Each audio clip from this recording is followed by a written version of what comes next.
Many winemakers choose to seal their bottles with synthetic closures instead of natural cork from tree bark. This prevents cork taint, which happens when natural cork gets contaminated by the TCA molecule. Cork taint is completely harmless to humans, but spoils the taste of the wine. This engineered cork is entirely synthetic and therefore resistant to TCA contamination. It's made of a food-grade polyethylene foam core encased in elasticized polymer skin. Both materials contract to squeeze inside the bottleneck, but then regain their original shape to seal the opening. To make the foam core, they mix talc with pellets of low-density polyethylene, a pliable type of plastic. Then they add pellets of dark brown and beige colorant to mimic the wood grain look of natural cork. For each customer's order of corks, a computerized system automatically releases the right amount of each ingredient into an industrial blender. The blender feeds a specially designed dual extrusion machine. The machine melts the foam mix to a liquid state, then injects carbon dioxide. This produces bubbles which create the cellular structure of the foam.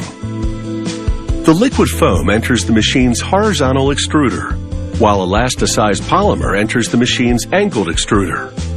Both extruders squeeze their materials through the same shaping die, which outputs a continuous rod of skin-encased foam. The foam core immediately expands. The elastic skin stretches with it. A water bath cools the rod, halting this expansion at a specific diameter. Then, an underwater ultrasonic gauge measures the thickness of the outer skin to make sure it meets specifications.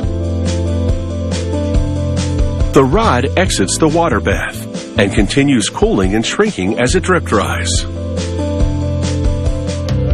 A laser gauge then verifies that the rod is perfectly round and measures a specific diameter by this point. When any of the measuring gauges detects an area that doesn't meet specifications, that part of the rod is flagged in the system and is discarded at the end of the production line.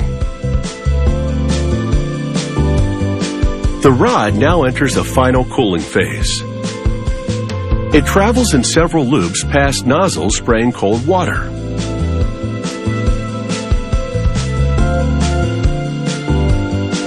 As the rod cools, it shrinks to its final size, a diameter of between 22 and 23 millimeters. It's designed to fit snugly inside the standard 18.5 millimeter bottle opening. They had to calculate exactly how wide to extrude the rod, so that after expansion, then shrinkage, it would end up at this precise diameter. The rod now enters a cutter. The blade is so sharp that a safety cover is mandatory. It's removed here only for the camera.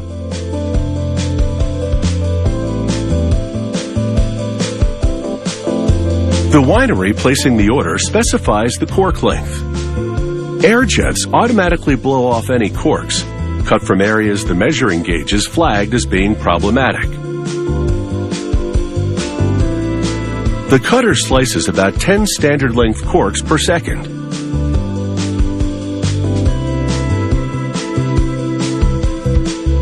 All the good corks land on the conveyor belt and travel to the end of the line, where computer sensors count them as they drop into a collection bin. Additional machines print on the winery's name and logo and lubricate the surface with silicone so the corks will glide in and out of the bottle with ease.